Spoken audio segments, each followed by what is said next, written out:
Sejam bem-vindos ao segundo IoTcast.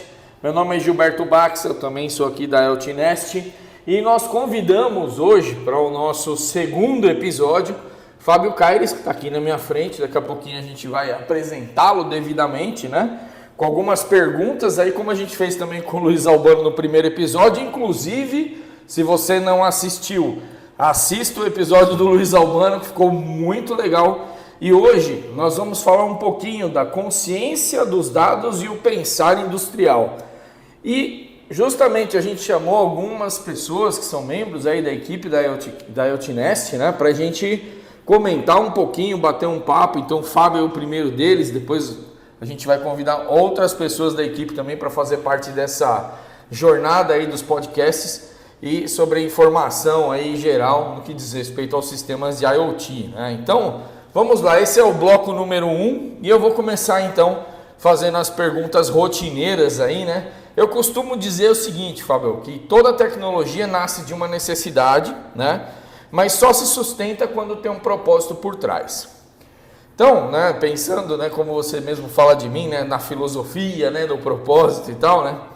Fábio, como é que começou a sua história com o plástico? Com esse universo de transformação dos materiais, né, moldou a sua forma de pensar e a tecnologia toda aí que você conhece. Obrigado, Giva, pelo convite, pela iniciativa, né, desse movimento, né, de um bate-papo sobre IoT, trazendo pessoas e tal. Me sinto bastante orgulhoso de estar fazendo parte desse circuito aí.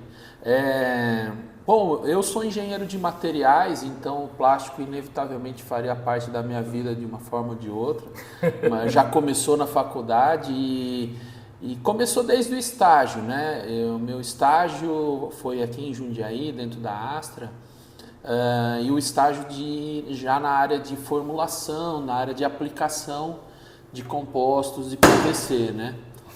Então, nesse caminho, a gente começou a já se deparar com a grande variedade que o plástico traz para a gente de recursos e de surpresas e de informações e de verdades absolutas que já não se tornam mais tão absolutas. Então, foi muito disruptivo para mim trabalhar com plástico dentro do universo da engenharia de materiais. Para minha sorte, eu considero que é uma sorte. No início da minha carreira ali, já como engenheiro, eu fui desafiado pela empresa a me aprimorar e conhecer um pouco mais sobre injeção através do uso da simulação. Isso lá no final da década de 90, né? Quando realmente a simulação era um processo muito longo e muito complexo. E ali começou a virar na minha cabeça a chavinha do mundo do plástico, baseado não somente no experimental, no dia a dia do chão de fábrica, que naquele momento, naquela época, a gente via isso como muito importante, mas também aquilo com uma referência científica, né? Então a simulação trouxe para mim essa visão. Eu precisava entender qual era o fenômeno científico que justificava uma peça preencher ou não, demorar mais tempo ou menos tempo para esfriar, ou um desenho ter um comportamento melhor do que outro desenho. Então começou a gerar em mim essa necessidade de entendimento mais profundo, especificamente sobre injeção, porém vale para tudo do plástico, né? Assim, tem que ter uma explicação, né? Eu costumo brincar e dizer que apesar de dentro do processo, dentro do mundo plástico, algumas coisas serem difíceis de se explicar, não tem nada que acontece ali que seja um truque, uma mágica, né? Não tem mágica se está dando certo, nem bruxaria se está dando errado, né? Ninguém roubou a praga que aquela peça não injeta, tem um porquê. Sim. E não é a praga de sexta-feira. Não é a praga de sexta-feira, né? E a gente sabe que isso é uma realidade de quem trabalha com plástico, a gente vivencia isso há muitos anos. E a simulação me trouxe o pé no chão. Eu falei assim, não, tem que ter uma explicação, mesmo que naquele momento eu não consiga explicar, eu preciso estudar mais, eu preciso de mais maturidade, conhecer melhor sobre aquela situação. Eu preciso ter os dados reais que aconteceram, que conduziram para aquela situação. Então foi aí que o mundo do plástico começou a mostrar me dar um brilho nos olhos, né? Legal, Fábio.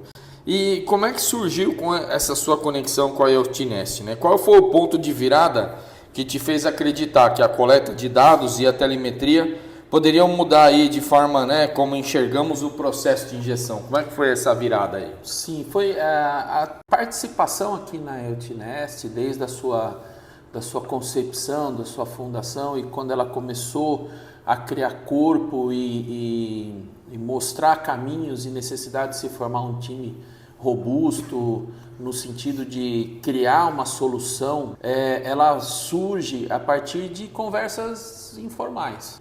Então, o Lucas, um grande amigo de muitos anos, que também faz parte da EOTNest e fez parte desse momento, em conversas informais, poxa, o que a gente não tem de tecnologia, o que a tecnologia hoje em dia poderia nos ajudar em um momento que nem se falava muito sobre inteligência artificial. Já tinha-se ali aquela conversa sobre inteligência artificial, mas dentro do chão de fábrica, principalmente do plástico, isso era algo muito fora. Então a gente começou a perceber que tanto para ele, na perspectiva de um fornecedor de matéria-prima, como para mim, na perspectiva de alguém que trabalha com simulação, que trabalha com treinamentos relacionados a processo de injeção e simulação, a gente começou a perceber que as dores eram muito parecidas, sendo que o que faltava nesse sentido era ter uma leitura mais real de como a injetora está se comportando a partir de uma regulagem,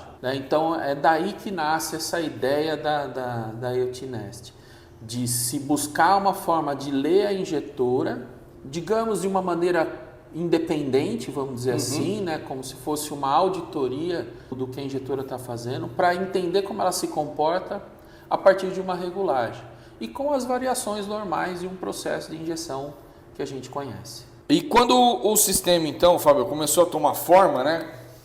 Qual era o real propósito dele, né? Você falou um pouco aí, né? Era apenas medir ou já existia a intenção, por exemplo, de criar uma consciência sobre esse processo de injeção?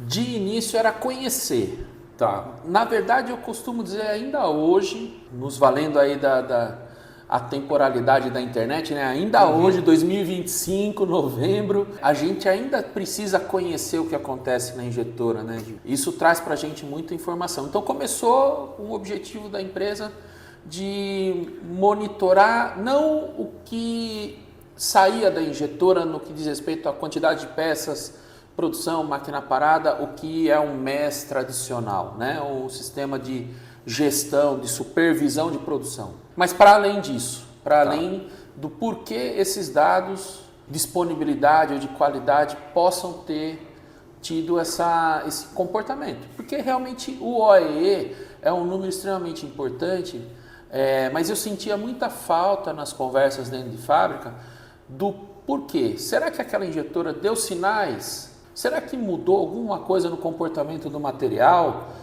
A gente nunca teve condição de fazer uma leitura real sobre isso.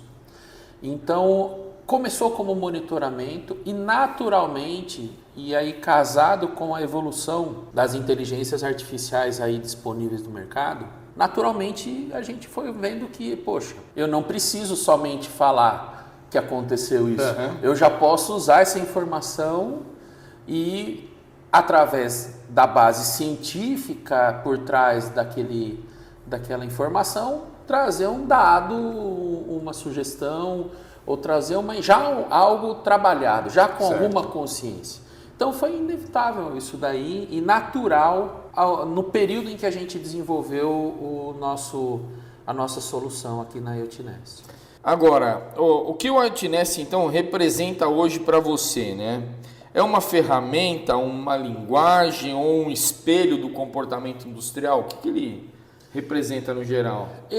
Para mim, hoje ele representa um caminho de solução disruptivo. É um caminho de tomadas de decisão diferentes dos tradicionais, né? Disruptivo nesse sentido. A gente não está chegando com uma bola de cristal a gente às vezes está chegando somente com um retrovisor. Então ela é uma solução totalmente diferente do que a gente normalmente enxerga no processo.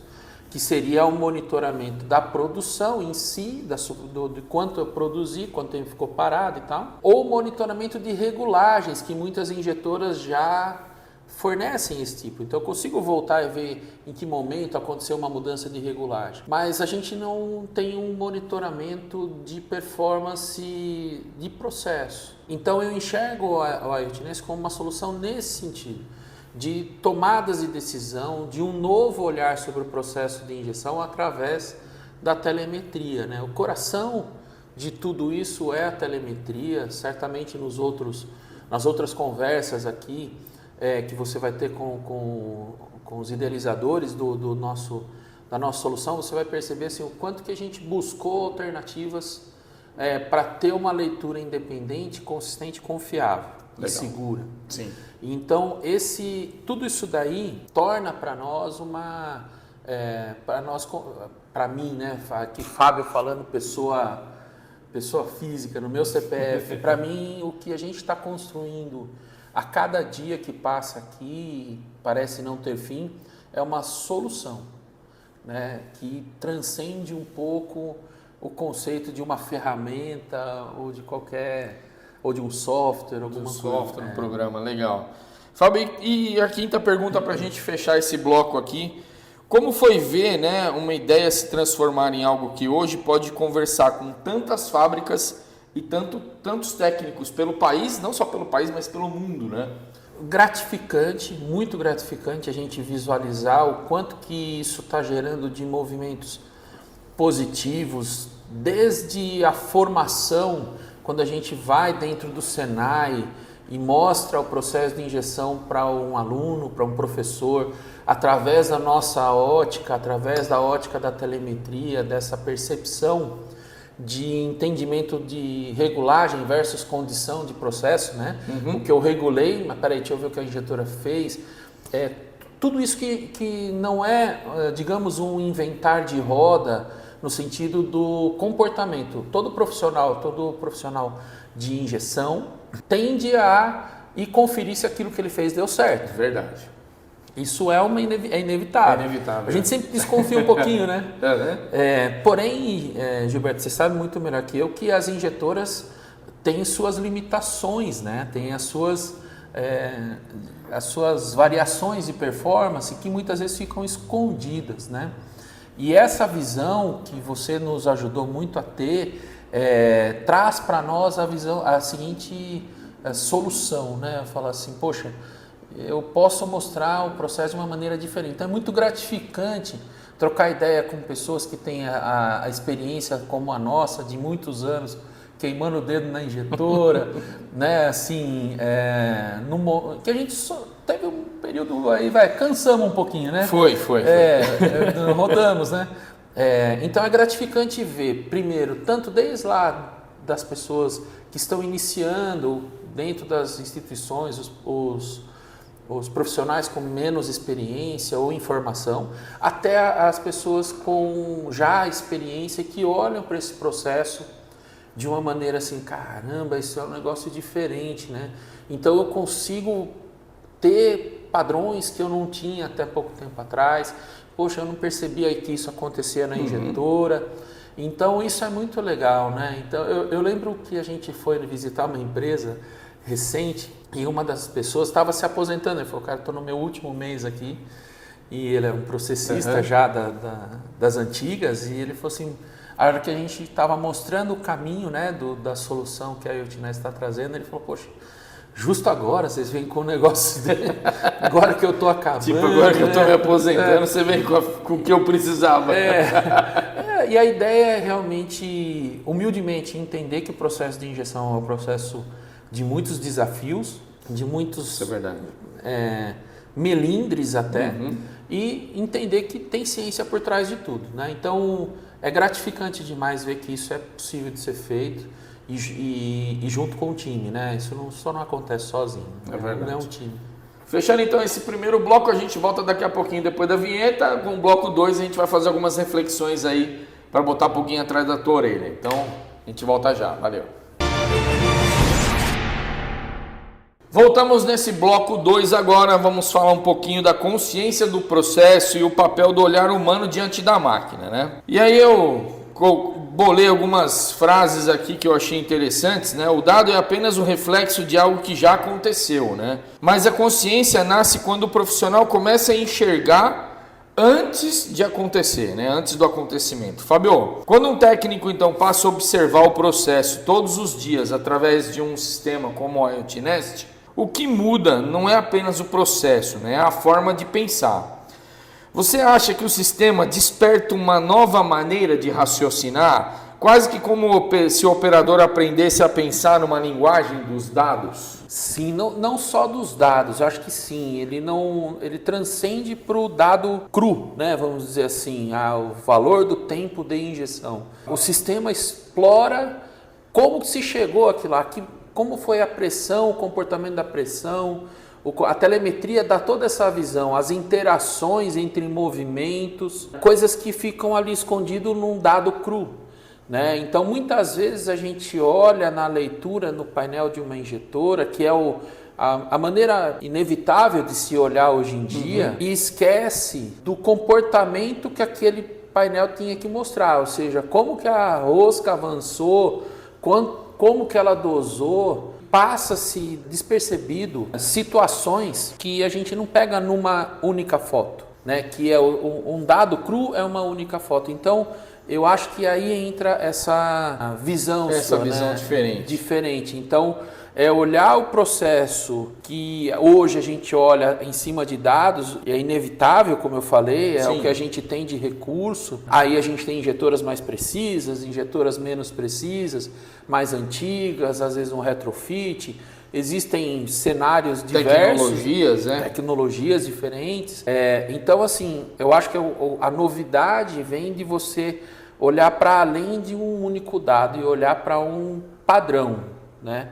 Esse é o objetivo que a gente consegue atingir trazendo dessa maneira, trazendo essa visão da IoT Nest. Né? Eu também entendo assim, mesmo porque, né, como pensamento em máquina, né, eu sempre tive essa necessidade de entender como ela respondia em função de alguns comportamentos. E a gente percebe que no dia a dia, muitos técnicos eles deixam esse comportamento de lado e isso se torna, entre aspas, a manha dele de regular. Exato. Né? É que ele sabe ou conhece o comportamento daquela máquina porque ela tem um arranque de saída, uma rampa diferenciada, ou ela tem um retardo específico que ele consegue retirar, por exemplo, com certos movimentos ou com certas colocações de alguns parâmetros essenciais ou habilitações, enfim. Né? Eu também enxergo isso um lado positivo, né? É legal isso, porque ele torna a forma de você olhar para o processo realmente diferente. Há um ponto, né, em que a coleta deixa de ser uma obrigação e se torna uma curiosidade. Né? Então, na tua visão, o que faz, né, alguém cruzar essa fronteira, né, do hábito mecânico para o interesse genuíno em entender o ciclo da máquina? É interessantíssimo isso daí, ele cruza uma fronteira mesmo. Porque quando a gente deixa de olhar o processo de injeção por páginas de fotos, vamos dizer assim, eu estou virando aqui, eu tenho uma foto, eu viro a página, tem uma nova foto. A gente olha como se fosse um filme, né? Como eu transitei de uma foto para outra, em que cada página seria um ciclo, né? Então, assim, quando você finaliza ali, vamos supor, eu tirei uma foto, um print da tela de uma injetora do ciclo 10 ali. Aquele ciclo que a gente registrou, qual foi o tempo de dosagem, tempo de injeção, mas como é que foi o trânsito do 10 para o 11? Né? Então aí é que entra, essa é a curiosidade. E aí a coisa estoura, né? Assim, porque a gente parte para falar, poxa, será que eu tenho um efeito da temperatura do óleo da injetora em como aconteceu a dosagem? Na teoria sempre vai ter, mas quanto que é 10 graus da injetora, do óleo da injetora mais quente? O que aconteceu? Qual é o impacto de uma regulagem que eu tenho? Aí entra a curiosidade que você está trazendo, que é disruptivo, do consumo de energia. Qual consumiu mais energia, qual consumiu menos? Perguntas que hoje ficam assim meio abafadas pela tecnologia e que é algo que a gente busca quebrar com o IoT Nest, né? Então, o sistema de leitura é construído para a gente conseguir ler o que a gente quiser ler, o máximo possível, né? E explorar aí a infinidade de perguntas que surgem a partir de uma resposta inesperada ali, né? Não, é legal. E tratar como um filme, né? Você acaba enxergando esses pequenos momentos que muitas vezes a gente não faz diferença. Sim.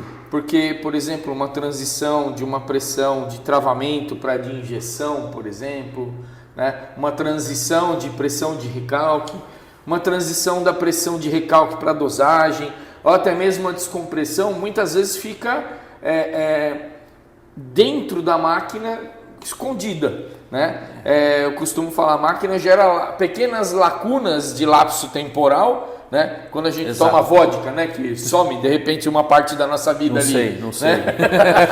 Então, essas pequenas lacunas, elas deixam de existir na injetora e até mesmo as mais modernas, né? Porque né, ela entende, né, que não é um momento adequado de estar medindo ou de não estar revelando alguns tipos de comportamento, mesmo porque muitos deles são segredos industriais. Sim. Né? Uma queda de pressão, pessoal, isso é fato, tá? Uma queda de pressão, comportamento de quedas de pressão, isso tudo são projetos hidráulicos que levaram anos para serem desenvolvidos, né? Então, isso tudo acaba ficando meio intrínseco, né? Então, como a gente falou na pergunta anterior, entender essas manhas, né? Entender esses nuances do processo traz uma revelação, às vezes, que a gente ali percebe, né, que, olha, se não fosse essa queda de pressão, ou se não fosse essa curva aqui, né, ou esse amortecimento, aquele movimento não aconteceria de forma tão bonita ou tão bela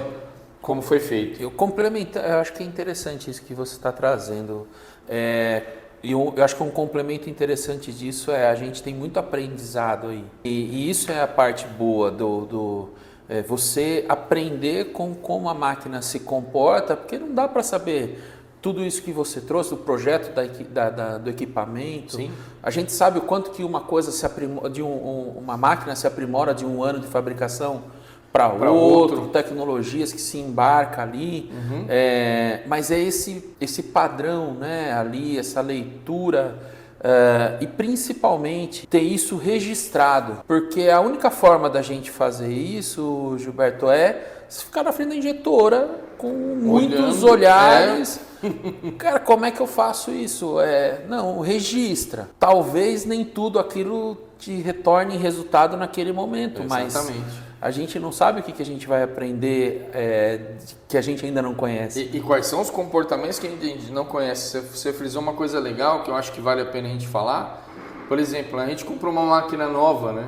E a máquina muitas vezes não corresponde àquela regulagem que a gente espera. Sim. Né? Então você está atuando ali, tentando entender o que aquela máquina nova está fazendo, porque o comportamento da tua peça na máquina mais antiga era melhor do que na máquina atual, ou vice-versa, né? Sim. Da máquina atual era tão antiga e agora da máquina antiga era tão muito bem feita e agora na atual, né, teve um problema muito grave. Então tudo isso, né, tem essa análise aí, né? Essa revelação, vamos dizer assim. Sem dúvida, revelação é uma revelação, na verdade, né? Porque a análise vem da gente, mas é uma revelação, né, do comportamento daquela máquina em si que causou tudo aquilo, né?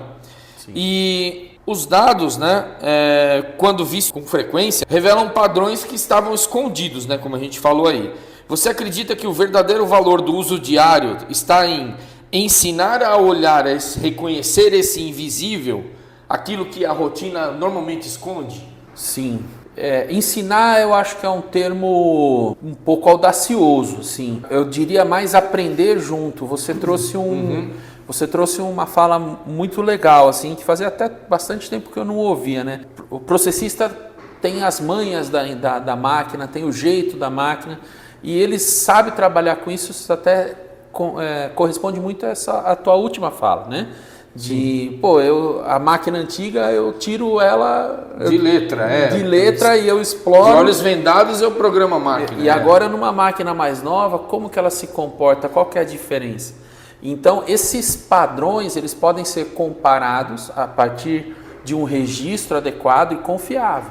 E é só a telemetria que vai dar isso, porque a gente sabe que uma injetora, por mais que elas tenham padrões parecidos, as regulagens não são, né? Isso explica porque com frequência a gente tem que colocar o mesmo molde numa outra injetora que teoricamente é igual, eu tenho que ter uma nova regulagem para ela.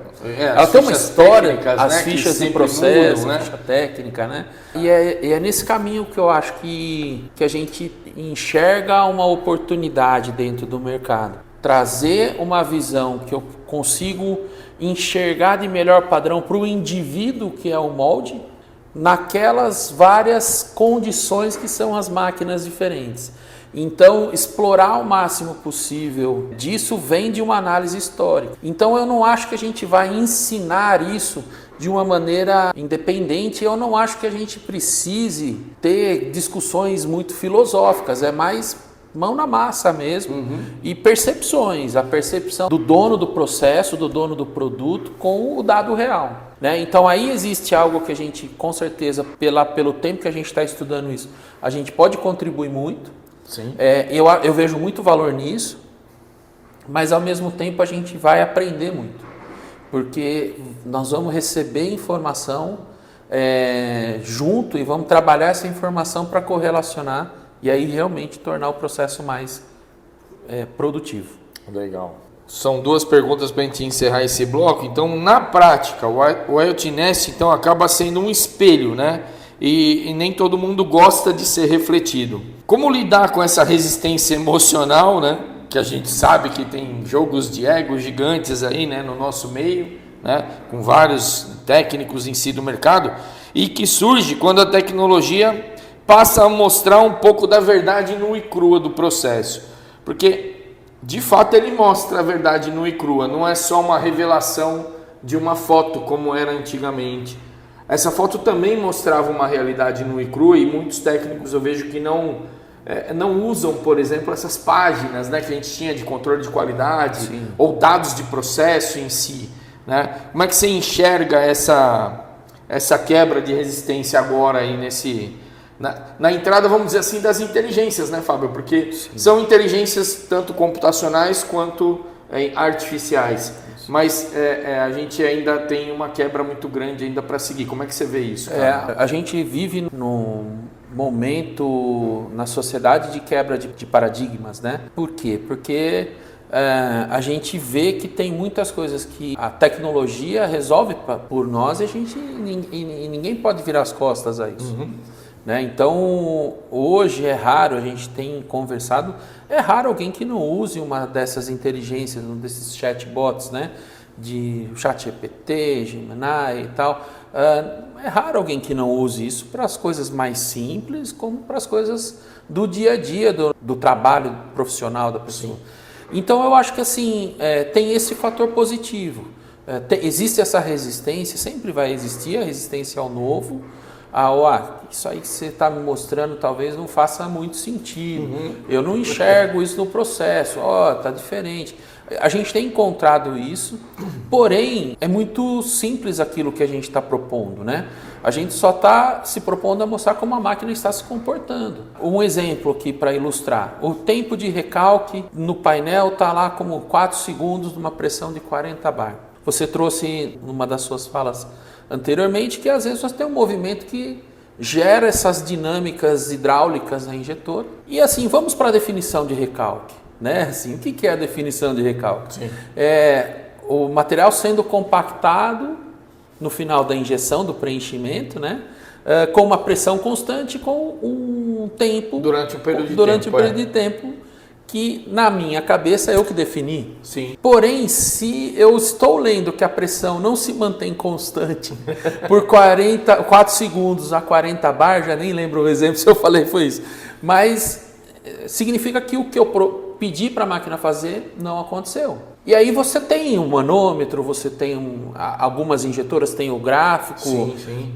né, da leitura da pressão real aplicada, e você fala, não durou aquele tempo. Você pediu, mas não durou. Ou não manteve aquela pressão, ou não manteve. Porque ela começou com 50 e depois foi para 35, não deu tempo de ficar do jeito que a gente queria. Então, acaba que a gente consegue, como nós não estamos inventando nenhum valor ou trabalhando, a gente está lendo, a gente está só com uma lupa para a injetora, inevitavelmente está acontecendo aquilo ali. E então fica mais fácil, porque a gente não tem nenhuma pretensão de colocar luz sobre uma pessoa ou sobre uma técnica aplicada. Não, a gente quer colocar a informação. Aí as opiniões acabam ficando muito mais técnicas e menos políticas. Porque às vezes a gente, no pé da injetora, a gente acaba falando, putz, eu acho que isso vai dar certo, eu acho que aquilo vai dar errado. Eu acho, né? A gente quer tirar o acho. Para ver assim, se eu pedir e ele responder, deu certo. E aí cai no outro cenário, que quem define isso sempre vai ser cada produto ser injetado, cada ali modelo, né? Que a gente, cada molde, matéria-prima, e quando eu falo produto, engloba tudo isso. Então eu acho que esse é o caminho, né? Assim, da gente quebrar essas barreiras. Digamos, a honestidade cruel do que está acontecendo e a intenção e o propósito de simplesmente falar, é isso que a gente está lendo. A gente lê a partir dos sensores diretamente, é isso que a gente está lendo. Olha, que a telemetria está assim e tal. Então, deixa de ser algo como era o ChatGPT há um tempo atrás, em que a gente olhava e falava, será que ele está falando certo? E hoje a gente confia mais. Besteira, e hoje a gente já confia mais, porque a gente aprendeu a usar. Eu acho que a curva de aprendizado das pessoas com relação, principalmente dos profissionais de injeção, com relação a essa nova visão, ela vai ser bem mais curta do que a gente precisou com o ChatGPT aí. Legal. E o que te fascina mais? O dado que comprova aquilo que a gente já sabia, né? Aquela plaquinha eu já sabia, né? Ou que desafia sempre aquilo que a gente acredita, né? Como, né, o uso desse sistema, né, no dia a dia pelos técnicos vai ajudar a lidar com esse desconforto de estar errado e assim evoluir, né? Essa é uma pergunta, acho que faz mais uma reflexão, né, para que a gente pare e pense, putz, é isso que eu estou fazendo mesmo? É certo? Errado? Eu sempre fiz assim. Deixa eu testar. Isso aconteceu comigo, aconteceu com você quando a gente apresentou. Tem acontecido em todo lugar que a gente entra, pelo seguinte, nós, plastiqueiro, né, assim, a gente tem a nossa reserva de teimosia sempre muito bem abastecida, né? Essa foi boa. A gente está sempre com a reserva de teimosia bem abastecida porque a gente precisou disso por muitos anos, né? E aí não há nenhum julgamento de valor, uma consequência de tudo. Vivências e experiências do passado. Perfeito. E então, assim, eu acredito muito, né, que esse desafio ao tentar entender por que aquilo que eu tinha certeza que ia acontecer não aconteceu, isso é o que esse desafio eu acho que é muito mais motivante para todos nós que gostamos do processo de injeção particularmente, mas todos nós gostamos de trabalhar com plástico e aí expande-se para qualquer transformação em geral, né? Mas o plástico ele traz as suas peculiaridades, né? Então, assim, isso me traz mais brilho nos olhos e me traz mais assim, caramba, como é que eu explico isso, né? Assim, eu esperava que fosse acontecer tal coisa. Então, isso, para mim, é muito mais legal do que falar assim, eu já sabia, né? Eu gosto mais dessa... Obviamente, isso é muito individual de cada um. Sim. Zero, eu não tenho, de novo, nenhum julgamento de valor aí. Acho que o que a gente aprendeu, ele precisa ser replicado. Então, o eu já sabia também te dá mais confiança para você tomar uma decisão e principalmente para você otimizar o teu processo. Consumir menos energia, consumir menos material, diminuir seus turnovers, assim, eu acho que isso aumentar a produtividade. Exatamente. Então a gente ter a certeza, com um laudo comprovado ali, cientificamente, que você estava certo, tem um grande valor. Ao mesmo tempo que a gente tem também o desafio do aprendizado.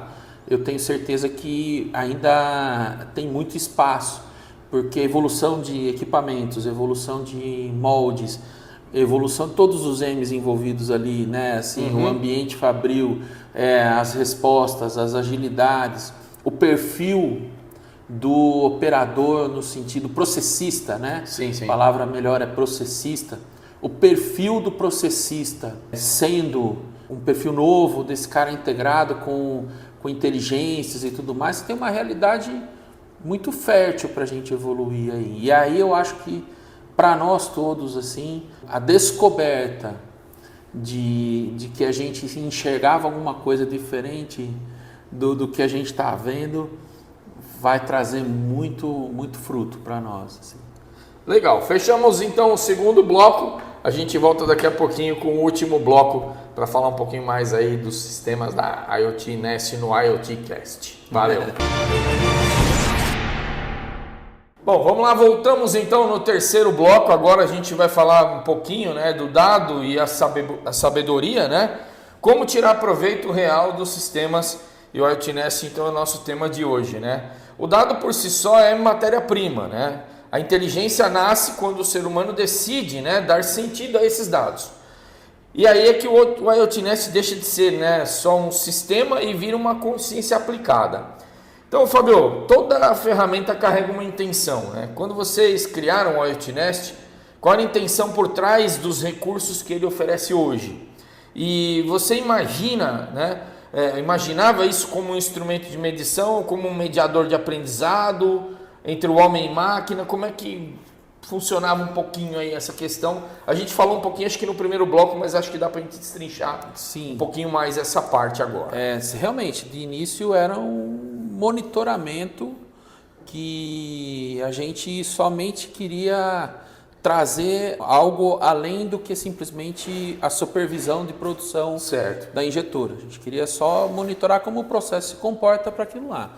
Isso quando nasceu, né? Assim, nesse momento a gente já transcende isso daí, a gente já enxerga a necessidade de pegar esse volume considerável de dados que acontece dentro de um ciclo, de dados que eu digo de informações, né, ou de sinais que acontecem, e traduzir aquilo porque a gente está vendo agora um filme contínuo, então assim, a gente está falando, sei lá, em 15 mil dados, 20 mil dados em um ciclo, né? Exatamente. E aí a gente parte para entender que isso tem informações, como você bem disse, escondidas. E o que significa essas informações escondidas, né? Então, esse padrão, que é o que a gente enxerga hoje, ele para mim serve como uma interface para o processista entender como que a máquina está respondendo ao seu comando. Certo. E a partir daí evoluir nesse sentido. Então a gente nasce, eu acho que naturalmente isso sempre vai fazer parte do coração do equipamento e do sistema como um todo. Como um leitor de dados independente, de tudo que a injetora já lê, a gente faz essa leitura independente, trata esses dados para poder você tomar uma decisão em cima dos dados reais, bruto, coletado ali. E aí entra uma interface de aprendizado que talvez não tenha fim.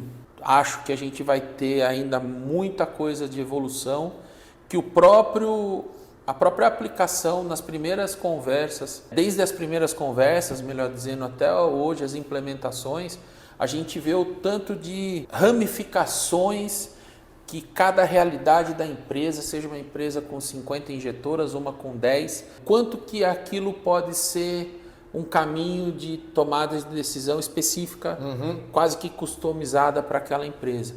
E customizada por ela, né? Ou seja, ela está aproveitando aquilo. Né? Então, esse é o cenário que eu vejo. Não somente uma ferramenta de leituras e supervisões, mas uma ferramenta de tomada de decisão e de aprendizado. E muitos ainda veem dashboards, gráficos, alarmes, mas poucos percebem ali a existência de uma pedagogia, né? Então, como é que você enxerga o papel dos recursos do IoT Nest como professores silenciosos do processo? E que cada tela tenta ensinar e que só se revela, por exemplo, quando o usuário observa com paciência, né? Então, vamos falar um pouquinho dos recursos dele, né? Sim. É um processo, de novo, um processo sem fim. Hoje a gente começa a fazer testes de entregas e de soluções ou de dados ali dentro, como, por exemplo, a viscosidade do material aparente em tempo real. E aí você vê exatamente como que um lote varia, se comporta, né, dentro de uma produção, né? E isso lembra do aprendizado, Gilberto. A gente falou agora de pouco, você trouxe muito bem essa interface de aprendizado. O operador ali, nós que estamos ali operando a injetora, a gente fala assim, eu sabia que tinha um porquê.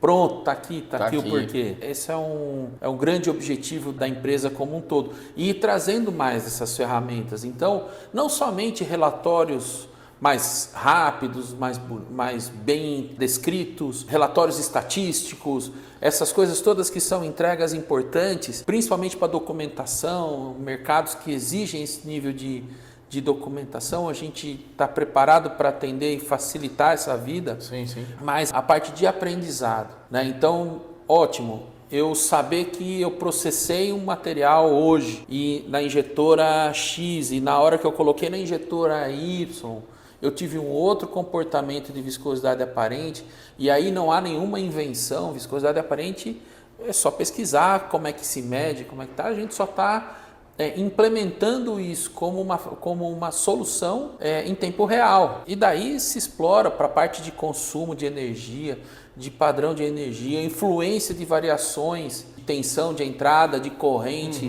na performance da injetora, correlações entre grandezas que acontecem. Então realmente hoje é um espectro de aprendizado muito grande e explorando dores do mercado. Muitas dessas soluções não vieram da cabeça da gente aqui dentro da IoT Nest, veio de uma demanda ali reprimida no mercado. Falando assim, né? Caramba, se eu soubesse o peso, teoricamente, a influência que o meu processo pode gerar no peso da peça, excluindo variações de densidade do material, obviamente. Como que eu faço para explorar o máximo possível do comportamento de um material, de um PCR, que é uma demanda hoje gigantesca. E a cada dia a gente tem novidades normativas e incentivos de aplicação em produtos, né? E tal. Então, o produto ele tem todo esse espectro, sem dizer coisas que a gente ainda não imagina. Exato. Né? Eu estava aqui pensando, e você deu o exemplo do comportamento da viscosidade aparente, né? E o sistema ele calculou isso ciclo a ciclo, né? E falou do consumo de energia. Eu estava pensando aqui da dificuldade dos técnicos entenderem como funciona o sistema de aquecimento da própria máquina. Porque se você pegar, por exemplo, as resistências não têm a mesma potência entre as máquinas que você coloca o molde. Então, por comportamento, você programa a mesma temperatura. Mas se as potências forem diferentes, o rendimento daquela curva de aquecimento muda drasticamente. E a proporção em que se mantém a mesma temperatura também é diferente. Porque a gente pensar numa máquina que tem 6.000 watts de potência numa resistência, legal, ela aquece num comportamento. E numa que tem 3.200? Né? Como é que é o comportamento dessa viscosidade aparente? Será que realmente essa diferença de potência vai dar diferenças de processamento no material? Exato. Isso hoje fica escondido na máquina. E aqui a gente está, né, tá falando aqui ao vivo aqui com vocês aí, mas a gente está vendo que muitas coisas estão, né, ainda intrínsecas dentro do processo. Essa questão de temperatura vem agora bem a calhar. Poxa, então eu posso ter um comportamento numa máquina de viscosidade aparente diferente em outra que tem uma potência de aquecimento diferente. Olha que nível que a gente chega aí. Né? O espectro, né, de ramificações de experimentos que a gente tem aqui para fazer, explode a cabeça de qualquer pessoa que enxerga a injeção como ciência. Né? Exato, e isso torna possível aquele entendimento que a gente estava falando desde o começo, que não tem mágica, né? Não tem feitiçaria, é simplesmente resultados físicos, né, de comportamentos que são associados, né, aos movimentos, ou aí a parte de vamos dizer assim, né, até os fenômenos físicos que vão causar esse tipo de problema. Isso é muito legal, né? E há uma diferença entre usar o sistema e dialogar com ele, o que significa conversar com os dados na prática, né? Como o técnico, então, pode transformar cada leitura em pergunta e cada pergunta em uma melhoria? Como é que você vê isso dentro do sistema, hoje do sistema de indústria 4.0 e praticamente aí dentro do IoT Nest? Está totalmente vinculado com o que a gente concluiu juntos aqui na pergunta anterior, né? Assim, o vínculo que você tem entre a leitura, o entendimento de um comportamento ali que você não enxergava poxa, então é assim que a máquina funciona. Eu acho que esse vínculo cria uma conexão, uma com a outra, né, ali. Puxa, né, o raciocínio, né, para tudo uma coisa só. Então, eu acho que tem um vínculo gigantesco, esse entendimento, né, de como as coisas estão acontecendo na injetora, e cria questões, né? Como que ele vai dialogar, né? Como que ele vai interagir com o sistema? O sistema está sendo desenvolvido cada vez mais para ele ter interações, para ele visualizar o que ele quer ver e para ele perguntar o que ele quer perguntar. E isso depende exatamente dos resultados iniciais e da experiência de cada empresa com o uso do sistema. Os dados vão estar guardados. Isso não... E são de propriedade única, né? E são de propriedade da empresa. Dessa empresa. Exatamente. E esses dados guardados, eles não vão se perder ao longo do tempo. Eles não vai ser jogado fora. Não. Então, hoje, que nível de aprendizado eu posso ter de um tryout, de um material novo que o fabricante me mandou? Que nível de aprendizado... Sabe, quanto mais a gente começa a ter dados, esses dados ficam guardados.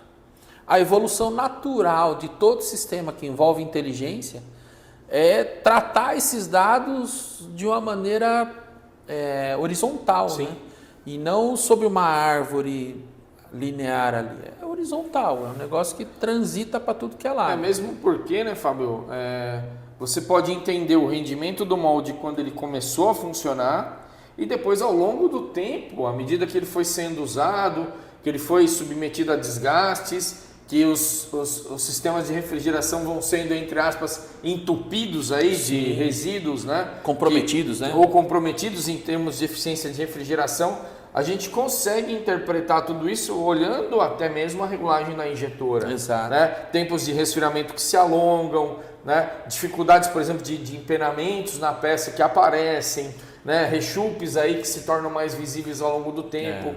Então tudo isso tem uma história para contar, né? Tudo isso tem uma revelação também futura. Né? Então, assim, até para concluir essa questão do diálogo, de como a gente enxerga esse diálogo, então nós hoje estamos nos preparando para começar a receber mais feedbacks e mais informações, que nem foi a gente que leu, são informações históricas da empresa, para que tudo se torne uma grande fonte de consulta, para que na hora que a gente precisar tomar decisões eu tenha informações suficientes. Então, a ideia da empresa é não parar no sentido de de tanto coletar, monitorar e garantir com segurança e precisão os dados que a gente coleta, como também receber informações que possam contribuir para uma tomada de decisão e trazer isso para um ambiente inteligência mesmo. Legal. O futuro, então, parece apontar para sistemas autônomos e preditivos, né? Mas você acredita que o próximo passo é a máquina prever o erro ou o ser humano compreender o porquê dele, né? Que tipo de inteligência você imagina que ainda precisa nascer, né, entre o dado, né, e o decisor? Porque assim, a gente está participando desse momento do nascimento de algumas inteligências, estamos treinando algumas coisas, né? Eu acho que vale a pena a gente falar um pouquinho disso, né, do que a gente está propondo, do que a gente está treinando e tal. Isso é muito interessante, Giba. Assim, a gente tem o equipamento entendendo que a máquina pode gerar um padrão de peça defeituosa e, ao mesmo tempo, por que ele achou que é defeituoso? Isso isso retroalimentar o processista, né? E aí quem está trabalhando com o processo vai começar a caramba, houve um pico de consumo ali de energia, pode ter dado alguma coisa, teve uma mudança no RPM da injetora. A gente não consegue ler isso em tempo real, o processista sabe das correlações, mas ele não consegue ler isso em tempo real, registrar e tomar a decisão. Não dá tempo, porque às vezes você está concentrado num dado único. Exato. Ou um dado que é uma variável e a gente sabe que você está fixo naquilo, mas você não está vendo o comportamento de outras. E como ser humano, a gente acaba sendo contaminado por uma ideia ou por uma visão, e nós, como eu disse há pouco, que temos nossa reserva de teimosia sempre muito bem abastecida, a gente acaba ficando com, às vezes, até um hiperfoco num processo ou num parâmetro ali. Então, a inteligência vem e quebra isso, porque ela mostra tudo que está acontecendo de uma maneira científica, estatística e crua. Tem uma informação ali que a gente vai trabalhar para saber tomadas de decisão. A estratégia ainda é da gente. Mas eu acho que o caminho é, primeiro de tudo, o equipamento, através de algoritmos e sistemas de inteligência artificial, conseguirem identificar um ciclo com uma anomalia e um ciclo bom, com o objetivo de te informar, olha, esse ciclo aqui teve uma anomalia, por exemplo, no tempo de dosagem, por exemplo, na temperatura, na zona de alimentação, que houve um decréscimo maior do que no ciclo anterior, existe uma tendência de queda e tal, coisas do gênero. E isso eu acho que é a tendência, tanto no nosso sistema, a gente tem trabalhado para isso, para que a gente consiga interpretar ciclos dos mais diversos possível, trazendo a realidade dos fatos, né? Assim, ó, o fato é esse, houve essa alteração de grande monta aqui, está aqui. Está apontado aqui, ó. O que, até fazendo uma comparação muito interessante, quando a gente começou a ter um bom tempo atrás, os sistemas de controle de máquinas ligadas e máquina parada, que antes era tudo manual, aí começou a ter os sistemas de controle. Bom, se a máquina parou de se movimentar, ela está parada. Você só aponta qual é o motivo, se é falta de material, operador, matéria-prima, programação, enfim, o que foi. Muito bem, não tem mais o erro do apontamento. Então, não tem mais a necessidade que gerava o erro do apontamento. Hoje a gente enxerga o processo dessa maneira, né? E realmente com a mesma simplicidade. Porém, muitos problemas de injeção, principalmente de injeção, são muito complexos, né? E a gente sabe, respeita isso. Então a gente entende que é o momento da gente trabalhar com os dados, qualificar os dados. Uma empresa está começando a usar. O objetivo dela é assim: meu sistema te avisa que essa peça que você acabou de injetar está com problema. Esse é o nosso objetivo também. Inevitavelmente nós vamos chegar nisso. Em algum momento, para cada empresa vão ser necessárias curvas diferentes em cada realidade. Isso é muito tranquilo para nós, esse entendimento, e a gente está preparado para isso. Mas o nosso objetivo é um sistema que auxilie a tomar uma decisão ali, pé da injetora, ajudando o processista a enxergar, poxa, aconteceu. E é uma coisa interessante, Giba, não sei qual é a sua opinião sobre isso, mas eu, sempre que eu acompanho o processo de injeção, aconteceu um problema, eu sempre espero um pouquinho antes de eu começar a tomar uma decisão. Isso é conflitante com quem fica na frente da injetora, que a vontade nossa, a mão chega a tremer para você, porque nosso estoque de aprendizados e de caminhos pré-traçados nos indicam, cara, isso aqui eu vou fazer aqui, vou tal ajustar. Ajustar o parâmetro e tudo certo. E está tudo certo. E aí a gente às vezes não tem paciência para entender que aquilo foi um evento pontual e não uma variação, que demanda realmente um ajuste. Então a gente quer começar a ajudar, e a gente sabe que isso come muito da produtividade hoje em dia, principalmente na realidade de uso de materiais de reciclado, né? Então, isso é um ponto que a gente tem como grande tendência dentro da EOTNest. Trazer soluções que a empresa olha e fala assim, putz, se eu começar a usar isso daqui com mais precisão, com mais afinco, profundidade, né? eu daqui a muito pouco tempo eu estou com o meu processo mais produtivo, estou ganhando mais dinheiro, estou drenando menos recurso para compensar as perdas que a gente gera. Estou conhecendo melhor o processo. Sim, né? O primeiro passo para a gente evoluir é conhecer, né? Eu tenho uma opinião também, Fábio, já que você perguntou, acho que é válido, né, a gente falar aqui, porque eu tenho uma visão do processo pelo M da máquina, né?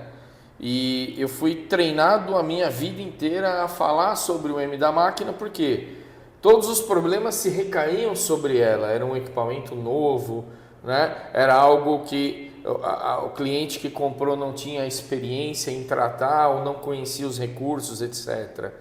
Então eu entendo que muitas das vezes a gente para na frente da injetora e quer colocar a nossa opinião acima, né, de tudo. Então é aquele velho papo que a gente está falando, né? É a nosso excesso de teimosia, né? O estoque está lá em cima. E de uns tempos para cá, eu diria aí que 2016, 2017 para cá, que eu conheci o Scientific Injection Molding, né, que aí mudou um pouco a minha forma de pensar, mudou minha maneira de agir, né, mudou minha forma de regular a máquina injetora. Isso trouxe para mim essa confiança de parar na máquina e observar, né? Então hoje quando eu chego, por exemplo, para fazer uma consultoria, né, ou até mesmo um treinamento, que o pessoal fala, Gilberto, você não vai mexer na máquina? Calma. Né? A pergunta é, né, você não vai mexer na máquina? Calma.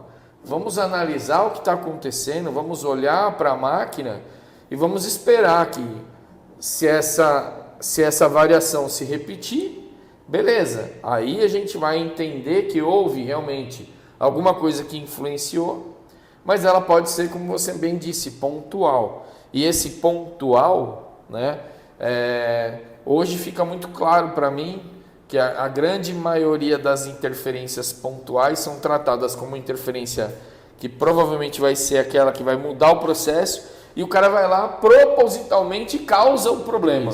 Né? E aí desregula. E aí desregula. Então hoje eu penso assim, né? É que o que a gente volta a falar sempre a mesma coisa, é a cultura, é o aprendizado, né? É a sua vivência, a sua experiência. Então isso hoje me tornou um técnico um pouco mais prudente em relações, olha, é melhor observar do que sair modificando. Sim. Então isso torna, né, o processo um pouco mais justo, os entendimentos se tornam mais claros, talvez o comportamento da máquina naquele momento não seja tão claro, tão efetivo, sim, porque pode ser uma variável, como a gente fala ali, momentânea e intermitente. Esse o pior problema do plástico é o problema que ele é intermitente. Isso aí, ele acontece uma vez, depois só acontece daqui a uma semana, 2 dias, né? Sim, como a gente não consegue rastrear. Né? E aí o dado, né, no caso do IoTNest, a gente tem aí a oportunidade de conhecer esses problemas que são pontuais. E até a gente pegou numa telemetria um problema pontual que a gente acreditava que era um galho enroscado, né, na entrada da boca do funil, que gerou um atraso de dosagem momentaneamente por 2 segundos numa peça, que se o técnico tivesse feito a modificação ali, teria dançado com o processo inteiro, mas como ele passou despercebido no meio de tanta peça ali e ninguém estava do lado para ver, a gente só descobriu depois de analisar o dado telemetricamente que ele realmente teve uma interferência. Então isso me traz uma visão um pouco mais ampla de que de fato as inteligências vão ajudar a gente a diminuir esse tempo de análise. Isso a gente poder perguntar, olha, houve alguma variação, por exemplo, momentânea ou que seja intermitente, que está causando algum tipo de problema na peça. Exato. Porque é aquela manchinha que a gente não sabe o que é aquela espirradinho que a gente não sabe como aconteceu, a falhinha que acontece a cada 20, 30, 40 ciclos, e quando acontece. Então isso dá essa oportunidade. Eu entendo essas inteligências como parte dessa ajuda, né, que vem somar para nós, porque de fato é perder muito tempo analisando dados, Exato. né? E não ter isso de uma forma mais reflexiva, usando uma inteligência, cara, você vai ter que ter um cientista da NASA olhando para um monte de telemetria. Não faz sentido, né? Então não faz sentido. Então isso realmente, essas inteligências hoje a gente sabe que são um caminho. E mesmo assim na própria máquina às vezes tem inteligências que a gente não conhece, elas estão atuantes e o técnico está perdido ali. Exatamente. Então olha só que oportunidade que a gente tem de aprendizado hoje para trazer para dentro de uma fábrica ou dentro de uma empresa, né, ou dentro de um setor, conhecimentos diferentes. Exatamente. Né? Legal, Fábio. Boa conversa, bom bate-papo. Se você chegou até o final aqui, né, desse vídeo, comenta aí, né? Se você tem alguma pergunta, deixa aí sua pergunta, deixa os seus comentários. Se isso foi relevante para você, coloca aí embaixo nos comentários. Curte, compartilha. Fábio, gostaria de agradecer muito a tua presença aqui. Acho que a gente já passou o tempo, né, do podcast aí.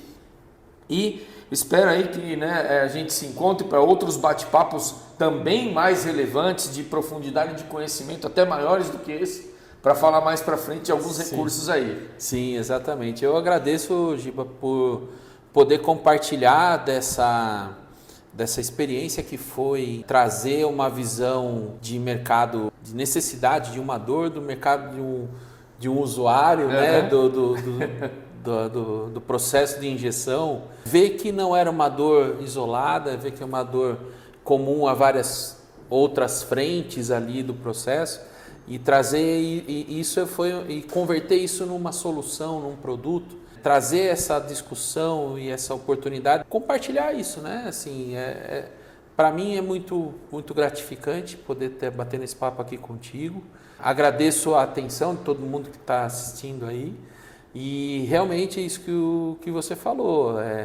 O processo de injeção tem muitas vertentes, muitas frentes. A gente depende da interação com as pessoas. Não existe mágica, não existe bruxaria. O que existe é um processo científico. Está na hora da gente dar esse passo para que a ciência cada vez faça mais parte do processo. É isso que a gente se propõe aqui na IoT Nest, é esse tipo de solução que a gente está entregando para o mercado. Legal, Fábio. Obrigado e mais uma vez, até o próximo episódio, terceiro aí, que a gente vai trazer um cara especial também. Valeu, até mais. Abraço.